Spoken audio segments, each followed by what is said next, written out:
네, 날씨가 참 변화무쌍하다고 해야 될까요? 어제는까지는 굉장히 더웠죠.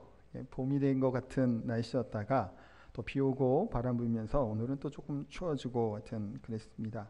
건강 조심 잘 하시고 또 코로나 바이러스가 제가 일부 예배 설교할 때는 아직 한 명도 없습니다. 우리 최근에 없었습니다 얘기했는데 지금 보니까 또 이렇게 한 분이 확진자가 또 발생한 것 같습니다. 뭐 그래도 제주도는 또 청정 지역이다라고 하면서 이제 문자 받으시잖아요. 그래서 아직 확진자가 없어서 이제 감사하고 그렇긴 합니다. 근데 요즘 이제 사람이 안 와서 관련된 그 업에 종사하시는 분들은 좀 힘들다는 얘기를 참 인터넷 상에서도 참 많이 듣게 됩니다. 이렇게 잘 좀 이겨낼 수 있기를 계속 위해서 기도하고 이렇게 준비했으면 좋겠습니다. 혹시 왜 이 세상에 태어났을까라고 하는 의문과 궁금증을 한번 가져보신 적이 있으신가요? 아마 대부분 우리가 보통 사춘기 때도 그런 생각을 갖게 되는 것 같습니다. 나는 왜 태어났을까? 나는 뭐 하는 사람인가? 나는 어디로부터 와서 어디로 가는 사람인가? 라고 하는 뭐 그런 이런저런 생각을 해볼 때가 분명히 있었을 겁니다. 우리는 사실은 언제 어떻게 무엇 때문인지는 잘 몰라도 지금 이 순간 이때에 우리의 부모님을 통해서 태어나고 지금 살아가고 있습니다. 부모 자식 간을 말할 때 뭐 천륜이라고 그래서 이야기를 합니다. 우리가 낳아주신 부모님을 우리가 선택하지 못했죠. 뭐 원해서 이 집안에 태어난 것도 아닙니다. 만약에 우리 부모를 원망하는 마음으로 아니 왜 이렇게 치질이도 그냥 가난하고 못 사는 집에 나를 태어나게 해갖고 고생하냐고 얘기를 하면 우리 부모님은 뭐라고 대답을 할까요? 나도 너 같은 거 태어나는 거 원하지 않았어 라고 대답을 하겠죠. 뭐 부모도 이렇게 생긴 애 태어나는 거 뭐 원해서 하는 건 아니에요. 보면 자식이 부모 마음대로 안 되잖아요. 사실은 마음대로 사실은 되지 않는 것을 봅니다. 하여튼 그렇고 우리가 제주도 같은 경우는 되게 참 자연 경관이 좋은 데가 많죠. 그런 데를 딱 가게 되면 우리가 어떤 마음이 들던가요? 야외 예배를 가든가 아니면 또 굉장히 멋있는 곳에 가면 우리 입에서는 절로 이런 찬양이 나옵니다. 무슨 찬양이 나올까요? 부르는 거 있잖아요. 주 하나님 지으신 모든 세계 주님의 높고 위대하심을 찬양할 수밖에 없음을 우리가 고백을 하게 됩니다. 우리는 이 우주 만물을 창조하신 분이 우리 하나님임을 고백을 하죠. 그러니 우연히 뭐 하산층이 뭐 어떻게 돼갖고 멋있게 됐다고 우리는 얘기하지 않고 하나님의 창조 섭리를 감사하고 찬양을 하는 겁니다. 다윗은 시편 139편 13, 14절에 보니까 자기 자신을 바라보면서 묵상하며 이렇게 고백을 합니다. 같이 한번 읽도록 하겠습니다. 주께서 내 내장을 지으시며 나의 모태에서 나를 만드셨나이다. 내가 주께 감사하오문 나를 지으심이 심히 기묘 막심이라. 주께서 하시는 일이 기이함을 내 영혼이 잘 아나이다. 아멘. 다윗의 고백이 지금 뭔가요?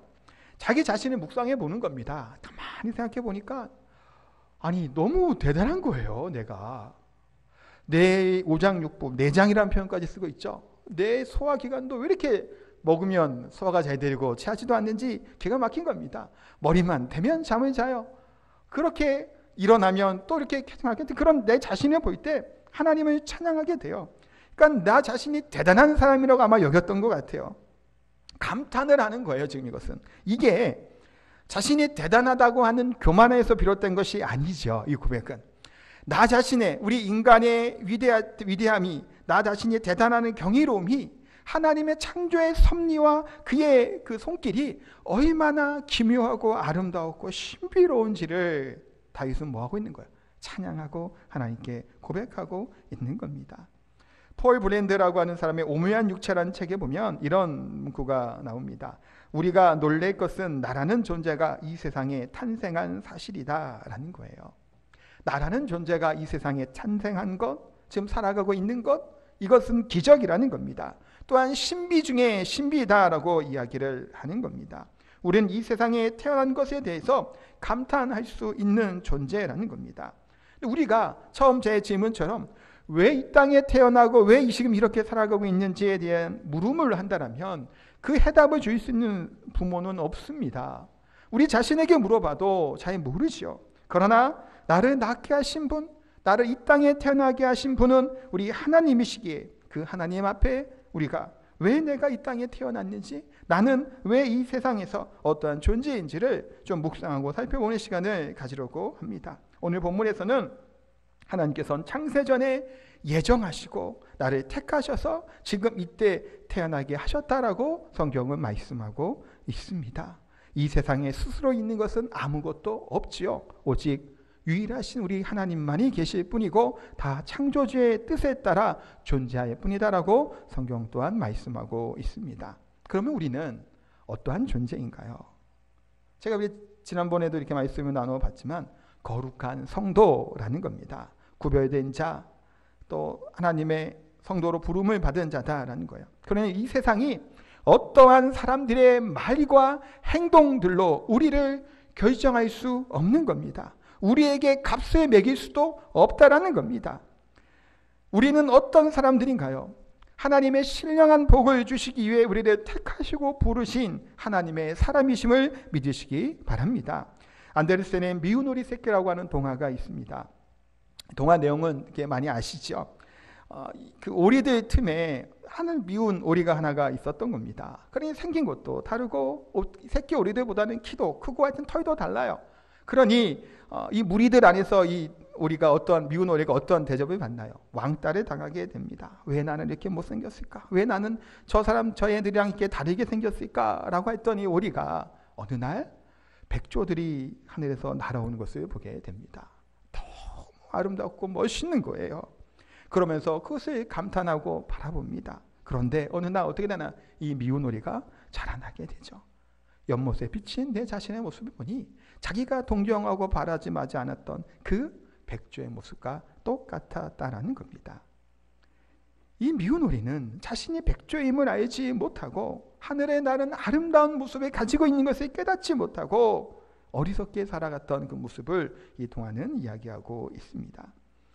자신이 어떤 사람인지를 깨닫는 것, 그것이 얼마나 중요한지 모릅니다. 내가 얼마나 가치 있는 사람이냐라는 것을 깨닫지 못하면 우리 인생이 어떨까요? 만족함이 없이 살아가게 되는 겁니다. 나 자신이 어떠한 존재인지를 모르고 살아갈 때 우리는 어때요? 인생에 사는 의미를 갖지 못하고 확신도 갖지 못하고 삶의 참된 기쁨과 맛을 그냥 또 모르면서 살아가는 존재가 바로 우리들이다라는 겁니다. 오늘 본문은 우리 그리스도인이 어떠한 존재인지에 대해서 잘 설명해 주고 있는 말씀이에요. 3절부터 14절까지가 사실은 한 통이에요. 이걸 좀 이제 잘라서 6절까지 보게 됐는데 헬라어 원어에서는 한 문장으로 되어 있는 이것이 3절부터 14절입니다. 202단어 정도가 쓰여졌다고 합니다. 그러니까 어떤 학자들의 말에 의하면 헬라의 다른 성경이나 다른 책에서 봐도 단어 한 200개 이상 되는 단어가 한 문장으로 이렇게 되어져 있는 곳은 이곳밖에 없다라고 얘기할 만큼 바울은 지금 하나님을 찬양하며 얘기하는 이 본문 내용에 그냥 문장으로 쫙 멈추지 않고 써내려간 겁니다.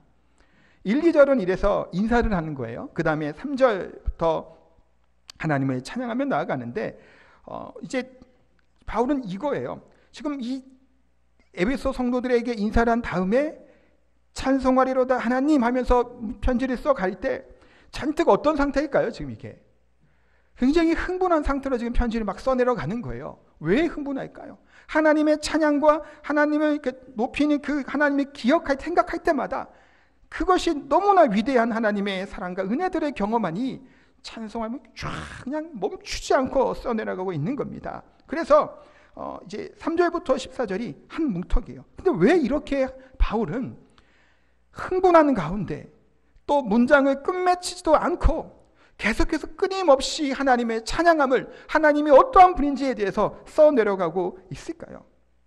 바울은 지금 하나님의 풍성한 은혜를 고백하고 그것을 떠올리니까 이 주체할 수 없는 이 흥분함이 그 가운데 차고 넘치게 된 거예요. 이 감격함을 가지고 뭐 하는 거예요? 성도들에게 전하는데 이게 지금 말로 못할 은혜가 넘치는 겁니다. 이런 흥분한 모습들, 우리가 어떨 때 이렇게 흥분한 모습을 가지게 될 때가 있나요? 때로는 이런 것을 보게 됩니다. 첫 손주를 낳은 할아버지 할머니의 모습들은 어떤가요? 우리의 손주가 너무나도 귀하고 예쁘죠. 어디 가서나 우리 손주 자랑을 많이들 합니다. 얘만이 천재인 것 같아요. 다 하는 거 그냥 다 똑같이 하는 건데 와, 우리 손주는 대단한 것 같다는 생각이 들죠. 그런 자랑을 끊임없이 하게 됩니다. 또 우리가 어떨 때 막 흥분하며 얘기할 때가 있나요? 내가 좋아하는 거, 내가 관심이 갖게 되는 거, 그런 일이 있을 땐 때로는 우리가 어떻게 한가요? 흥분해서 목소리가 올라가고 말도 막 이렇게 빨라지게 됩니다. 저도 설교할 때 말이 자꾸 빨라지잖아요. 그래서 원래 평소에는 말 이렇게 안 빠른데 이게 설교할 때 되면 막 어쨌든 흥분이 돼가지고 그렇게 막 빨라질 때가 있습니다. 바울이 왜 이렇게 흥분했을까? 하나님을, 우리 주님을 만났기 때문이에요. 그러니 그 은혜와 그 감격이 그냥 흘러 넘치니 주체하지를 못하는 겁니다. 마침표를, 쉼표를 찍을 생각도 하지 못하고 막 써내려가는 거예요. 하나님의 위대하신 그 이름, 그 풍성하심을 고백하고 있는 겁니다. 근데 보세요. 지금 바울이 이렇게 끝맞지도 않은 긴 문장을 쓰는 바울의 형편은 어땠냐요? 로마에 결박되어 있는 사람이었어요. 지난번 첫 시간에도 말씀드린 것처럼 깊은 감옥에서 이렇게 있었던 것은 아니지만 누명을 쓰고 억울한 가운데 로마에 결박되어 있었던, 또 어떤 판결이 날지도 알지 못하는 암담한 상황 가운데 있었던 것이 바울이에요. 그럼에도 불구하고 뭐 하는 건가요? 이 문장을 시작할 때 찬송하리로다 하나님, 하나님을 찬양하는 그것이 그 마음 가운데 끌어 넘치는 흥분하는 가운데 기쁨으로 넘치는 이런 편지를 쓰고 있는 겁니다. 한 신학자는 그래서 이 문장을 표현할 때 이렇게도 얘기한다고 해요. 산에서 웅장하게 쏟아지는 폭포수를 비유하기도 한답니다. 큰 폭포에서 푹 오는 것처럼 하나님 찬송하리로다 하나님하고 하는 이 감격과 기쁨과 흥분이 그만큼 대단했다라고 이야기를 합니다. 하나님을 찬양하는 바울은 어떤가요? 원망하는 마음, 슬픈 마음, 낙심하는 마음, 초조한 마음, 그 모든 것들이 뭐하게 된 거예요? 하나님의 영광을 바라보게 될 때, 하나님의 풍성한 은혜를 바라보게 될 때 그 모든 것이 다 사라져버리는 거예요. 오직 우리 하나님만을 바라보고 찬양하고 외치고 있는 겁니다. 또 오늘 본문에는 14절까지 내용에 보면 삼위일체 하나님을 다 드러내고 있어요. 우리가 지금 처음 읽었던 이제 6절까지의 말씀 같은 경우는 이제 성부 하나님을 이렇게 드리는 찬양으로 나와 있고 7절부터 12절까지는 성자 예수님에 대한 찬송이 나옵니다. 마지막 13, 14절은 성령 하나님에 대한 찬송이 나와 있는 이 문장으로 구성되어 있습니다. 6절 또한 12절, 14절의 마지막 할 때마다 그의 영광, 은혜의 영광을 찬송한다. 또 그의 영광의 찬송이 되게 바란다. 그의 영광을 찬송하게 하려 하심이라고 하며 문장을 이렇게 구성하고 있습니다. 그만큼 하나님에 대한 긍휼하신 은혜를 고백하며 찬양하는 거예요. 잠깐 내용을 보면 성부 하나님을 이야기할 때는 우리를 사랑하시고 예정하신 그 은혜의 찬양을 하는 겁니다. 성자 예수님에 대한 것은 우리를 대속해서 피 흘리시고 죽으신, 또 우리를 속량하시는 구원의 은혜를 찬송하는 것이고, 성령 하나님을 얘기할 때는 우리의 구원에 대한 성령의 보증과 인치심, 이 약속의 은혜에 감사하며 찬양하는 것으로 이 문장이 구성되어 있다는 겁니다. 오늘 우리가 살펴볼 것은 6절까지 있는 하나님의 그런 사랑, 예정, 은혜, 그와 같은 것들을 한편 살펴보려고 합니다. 첫 번째 생각은 신령한 복을 주신 하나님이라는 겁니다. 우리에게 신령한 분을 주시는 하나님은 어떠한 분인가라고 이제 3절 말씀에 말씀하고 있는데, 우리 3절 말씀을 한 번 더 읽도록 하겠습니다. 찬송하리로다 하나님 곧 우리 주 예수 그리스도의 아버지께서 그리스도 안에서 하늘에 속한 모든 신령한 복을 우리에게 주시되. 아멘. 하나님께서는 우리 주 예수 그리스도의 아버지가 되시는데, 또한 5절 뒤에 보면 자기의 아들들이 되게 하셨다라고 말씀하고 있습니다. 그런 우리들에게 뭘 주신다고 말씀하나요? 신령한 복을 우리에게 주시기 위해 창세전에 우리를 택하셨다라고 말씀하고 있습니다. 신령한 복이 뭘까요? 이 신령한 복은 이 세상의 복과 다른 복입니다. 신령한 복은 우리 안에 있는 욕심들, 욕망들, 정욕들을 채워지는 것이 아니죠. 하늘에 속한 하나님이 주시는 복입니다.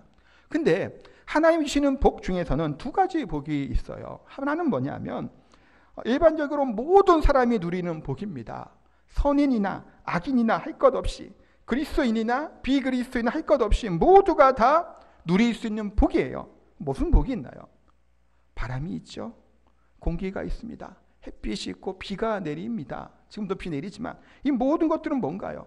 하나님이 우리 모든 인류에게, 모든 세상에게, 동물들에게 주시는 하나님의 은혜가 되고 복이 되는 겁니다. 이것을 일반적인 복이라고도 하고 일반 은총이라고 이야기를 합니다. 그래서 어떤 사람은 돈을 잘 벌어요. 이 복이 있는 겁니다. 어떤 사람은 머리가 비상해요. 공부머리도 있습니다.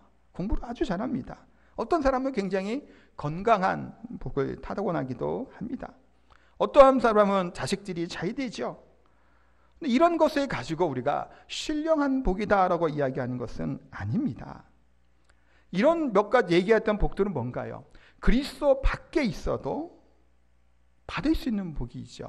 누릴 수 있는 복이에요. 일반적인 복이다라는 겁니다. 예수 그리스도 믿지 않아도 장사 수완이 좋고 장사를 잘하는 사람들이 있어요. 그 사람들은 뭔가요? 돈을 많이 법니다. 머리가 총명한 사람들이 있어요. 예수 그리스도에 관계없이 똑똑한 사람이 있다는 겁니다. 때로는 그래서 우리가 이런 일반적인 복을 누리지 못하고 받지 못해서 낙심하거나 의기소침하는 경우들도 있습니다. 어제는 뭐 화가 나는 분은 이렇게도 얘기한다고 해요. 독선적인 그리스도인이라고 얘기도 하는데 하나님을 알지 못하는 사람들은 그냥 해와 공기 딱 받을 자격들 없는 저런 놈들이 저렇게 잘 먹고 잘 산다고 그냥 아예 분통을 터뜨리는 사람도 있다고도 합니다만 하나님은 어떤가요? 악인이나 선인이나 할 것 없이 이른비와 내림비를 주시고 하늘의 해와 달과 또한 공기와 물들을 주시며 모두에게 그 누릴 수 있는 복을 하나님이 허락해 주셨다는 거예요. 그런데 이런 일반적인 은총과 복을 누리고 사는 사람이 아무리 돈을 많이 벌고 아무리 성공하고 아무리 공부를 잘해서 출세한다고 할지라도 그들은 신령한 복을 받지 못한 자들, 하나님의 은혜를 안에 들어가 있지 못하는 자들은 예수 그리스도가 아니면 영원한 생명을 얻지 못한다라는 겁니다. 아무리 이 땅에서 성공하고 잘 살아도 우리 주 예수님이 아니고는 하나님의 나라에 들어갈 수 없을 뿐만이 아니라 생명에 이르지 못한다라는 겁니다. 그러기에 우리에게 하나님이 주시는 복이 있는 겁니다. 이게 뭘까요? 신령한 복, 예수 그리스도 안에서 누리게 되는 복에 대해서 말씀하고 있습니다. 구원받은 성도들은 그리스도와 연합하였을 때 내게 받게 되는 복입니다. 오직 그리스도인들만이 누리는 복이라는 겁니다. 이와 같은 복을 주시기 위해 하나님이 어떻게 하신다고 또한 말씀하고 있나요? 두 번째, 이것이 그 부분이에요. 우리가 하나님으로부터 택함 받았다라는 사실이에요. 이것이 우리에게 얼마나 큰 은혜가 되고 위로가 되는지 모릅니다. 우리가 하나님을 택한 것이 아니에요. 하나님이 우리를 택하셨다라는 겁니다. 이것은 하나님의 전적인 은혜를 이야기하고 있는 겁니다. 이렇게 하나님께서 우리 택하셨다라고 오늘 본문은 말씀하고 있죠. 근데 오늘 에베소서 말씀뿐만이 아니라 로마서나 디모데후서나 요한복음이나 창세기부터 계시록에 이르기까지 많은 성경에서 무엇을 이야기하고 있을까요? 내가 너를 택하였다. 내가 너를 예정하여 계획했다라고 말씀하고 있습니다. 하나님은 끊임없이 반복해서 우리들 향해 메시지를 주고 계시는 거예요. 왜 이렇게까지 여러 번에 걸쳐서 하나님이 말씀하실까요? 우리 마음속에서 주님을 믿지 못하기 때문이에요. 하나님이 나를 택하셨다는 사실을 마음에 와닿지 않기 때문에 하나님이 끊임없이 우리에게 말씀해주고 있는 겁니다. 반대로 때로는 그렇죠. 어떻게 저런 사람이 선택받았다고 저런 사람이 어떻게 하나님의 사람이냐라고 얘기할 만한 사람도 있을 겁니다. 에서 같은 경우의 마음이 어땠을까요? 야곱의 형이었던 에서. 아니 내 동생 저 야곱은 약삭빠르기만 하고 속이기만 하는 저 녀석이 뭐가 예쁘고 뭐가 잘났다고 하나님의 복을 받고 택함을 받았냐라고 원망하고 한탄할지도 모릅니다. 나는 더 잘할 수도 있는데 라고 혹시 얘기할지도 모르겠죠. 그러나 그렇지 않죠. 이사야 43장 1절에 뭐라고 말씀하고 있나요? 함께 읽겠습니다. 야곱아 너를 창조하신 여호와께서 지금 말씀하시느니라. 이스라엘아 너를 지으신 이가 말씀하시느니라. 너는 두려워하지 말라. 내가 너를 구속하였고 내가 너를 지명하여 불렀나니 너는 내 것이라. 아멘. 우리는 때로는 나 자신도 우리 자신도 하나님의 백성이다, 하나님의 택함받은 자다라고 하는 그 마음을 갖지 못하고 살 때가 많다라는 겁니다. 하나님은 뭐라고 말씀하고 있는 건가요? 나 자신에 대해서 낙심하는 자들, 나 자신에 대해서 자존감이 없는 그런 우리와 같은 자들에게 내가 너를 창조하였다라고 말씀하는 거예요. 내가 너를 지었다라고 말씀하고 있습니다. 두려워하지 말라라는 거예요. 왜 떨고 있냐라고 말씀하고 있는 거예요. 내가 너를 구속하였다라는 겁니다. 내가 너를 지명하여 불렀으니 너는 내 것이라고 이렇게 말씀하고 있는 겁니다. 우리는 연약할 수 있죠. 우리는 아직 부족하고 성인 존재들입니다. 그러나 하나님은 우리가 우리를 믿지 못하고 우리가 하나님을 신뢰하지 못하는 우리들에게 너는 내 것이라고 말씀하고 있습니다. 호세아서에 보면 하나님의 은혜가 거기에 또한 나옵니다. 하나님은 호세아에게 고멜이라고 하는 여인을 아내로 맞이하라고 이야기를 합니다. 이 여인은 음란한 여인이었더라라고 말씀하죠. 그럼에도 불구하고 호세아는 하나님의 말씀에 순종함으로 그 아내를 데리고 와서 아내를 삼습니다. 근데 이 고멜은 다른 남자와 바람이 나서 그냥 가버린 거예요. 그럼 어떻게 할까요? 애초에 평판이 안 좋았던 여자예요. 근데 하나님은 호세아에게 또 얘기하십니다. 다시 데려오라는 거예요. 대가를 씹으라고 호세아는 고멜을 데려옵니다. 뭘 얘기하고 있는 메시지일까요? 하나님을 거역하였던 이스라엘 백성들, 다른 남자의 품으로 떠나갔던 고멜처럼 우상에게 갔고 우상에게 절하고 우상과 함께 하였던 이스라엘 백성들을 향해 뭐라고 말씀하시고 있는 건가요?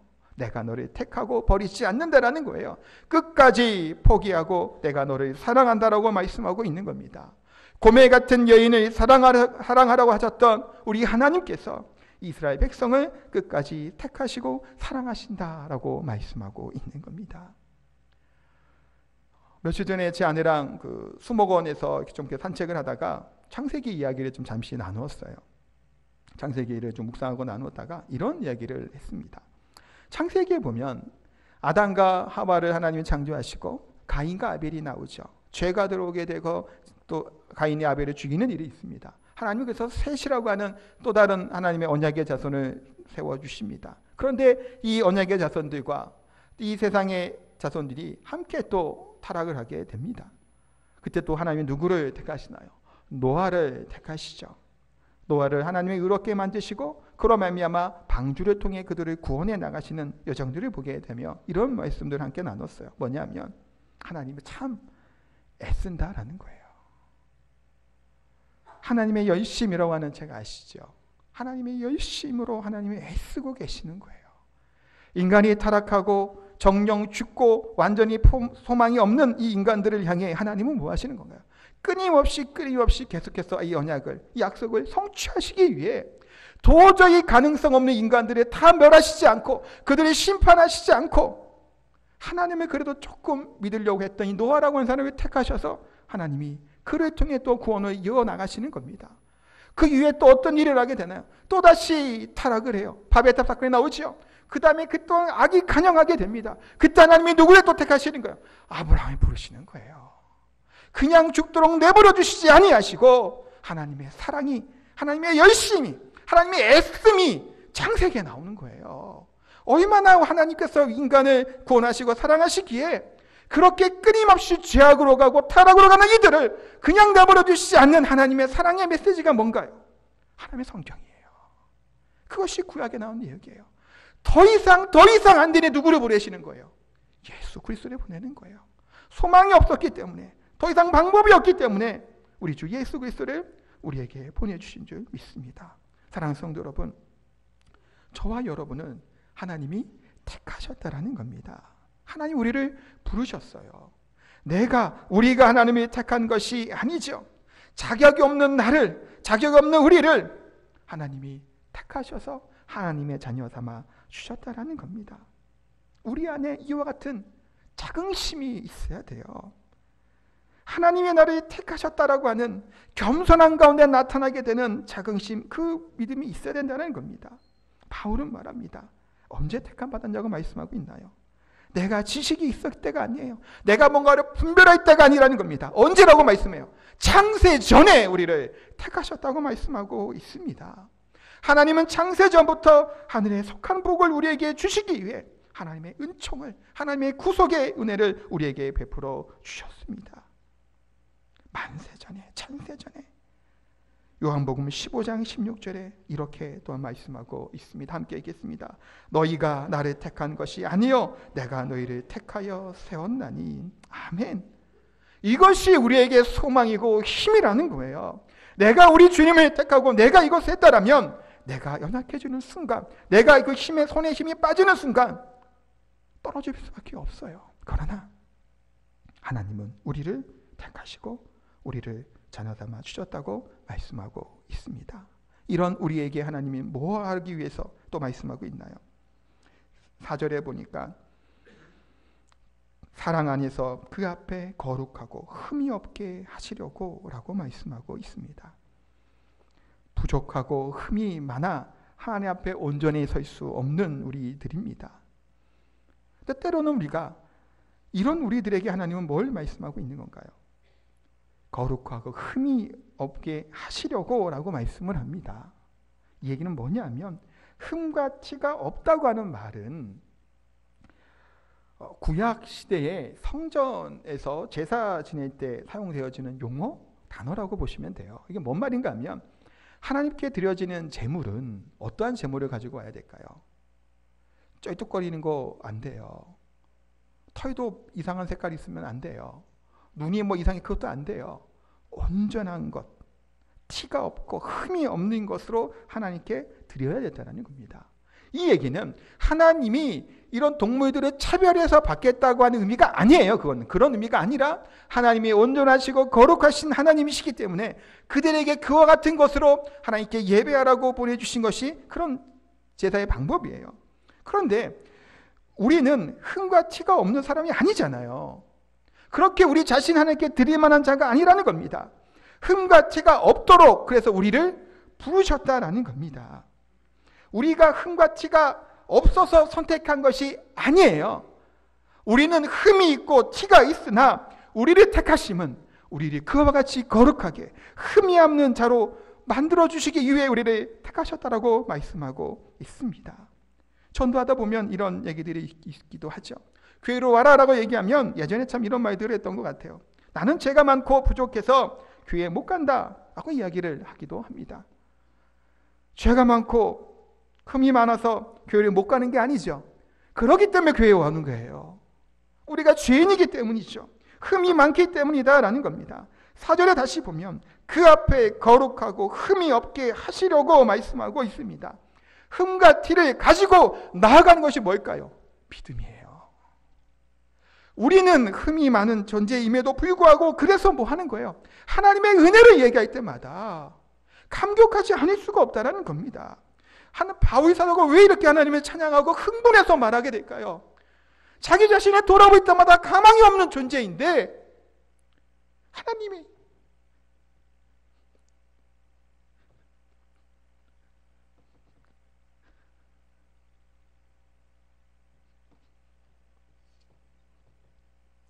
이런 자를 택하신 거예요.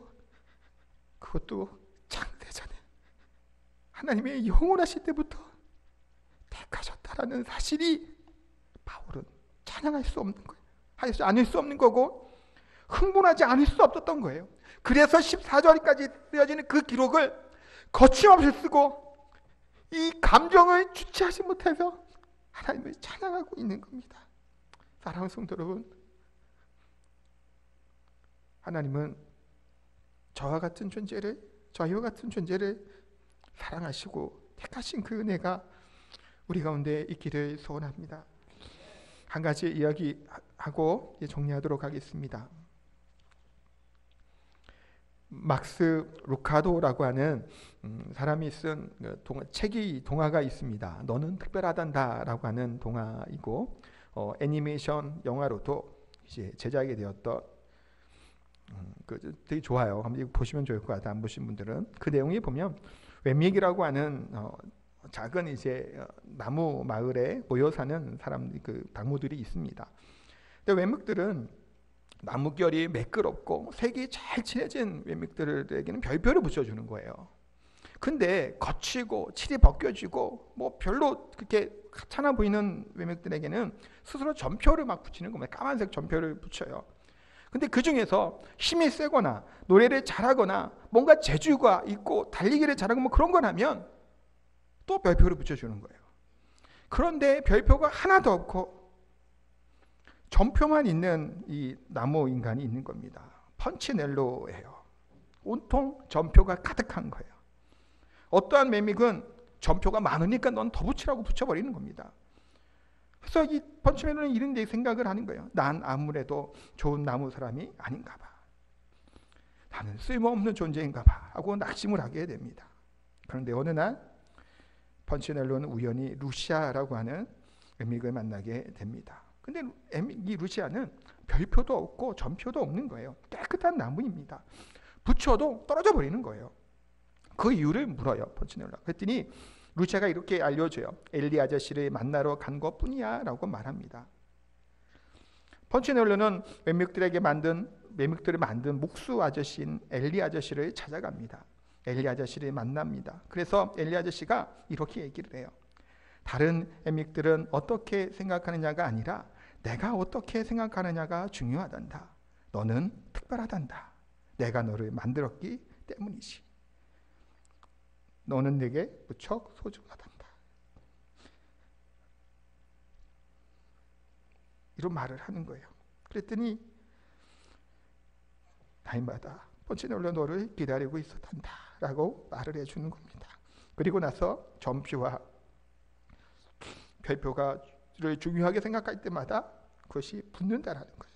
그러니까 그것을 중요하게 여기지 않으면 떨어진다라는 거예요. 그래서 이 엘리 아저씨는 얘기합니다. 나는 결코 좋지 못한 나무 사람을 만든 적이 없다라는 거예요. 펀치넬로는 이 이야기를 듣고 그래, 이 엘리 아저씨의 말을 믿는 순간에 몸에서 별표가, 그러니까 점표가 떨어지는 겁니다. 바로 너는 단지 너라는 이유로 특별하단다라고 하는 말을 믿는 그 순간부터 별표든 점표든 붙지 않았다라는 겁니다. 사랑하는 성도 여러분, 이 이야기가 얘기하는 것이 뭘까요? 막스 루카도라고 하는 분은 목회자예요. 그래서 이 하나님의 걸 가지고 아마 쓴 걸로 알고 있는데, 하나님은 이와 같이 우리에게 신령한 복을 주시는 하나님이시죠. 엘리 아저씨의 그런 말을 인용한 것처럼 우리를 흠이 없는 존재로 또 우리 사랑받기 위해 우리를 태어나게 하셨다라는 겁니다. 누가 뭐라 그래도 우리의 존재는 훼손될 수 없다라는 거예요. 어떤 사람도 우리를 정죄하거나 판단할 수 없다는 겁니다. 하나님은 또 동일하게 말씀하실 겁니다. 결코 좋지 못한 나무로 쓸모없는 존재로 우리를 만들지 않았다라는 거예요. 왜 그런가요? 창세전에 택하고 예정하셔서 하나님의 아들로 우리를 담아주셨기 때문이라는 겁니다. 우리는 하나님의 거룩한 백성이고 자녀들이고 특별하게 지음받은 하나님의 백성인 줄 믿습니다. 우리의 상황이, 우리 환경이 누가 뭐라고 하든지 간에 그것이 우리를 결정짓는 것이 아니라는 거예요. 하나님이 우리를 사랑하시고 하나님 우리를 가장 존귀한 자로 여기시기에 우리는 가치 있는 존재이고 하나님 안에 하나님 찬양할 수밖에 없는 존재들인 줄 믿습니다. 그와 같은 감사가 넘치는 저 성도님 되시기 바랍니다.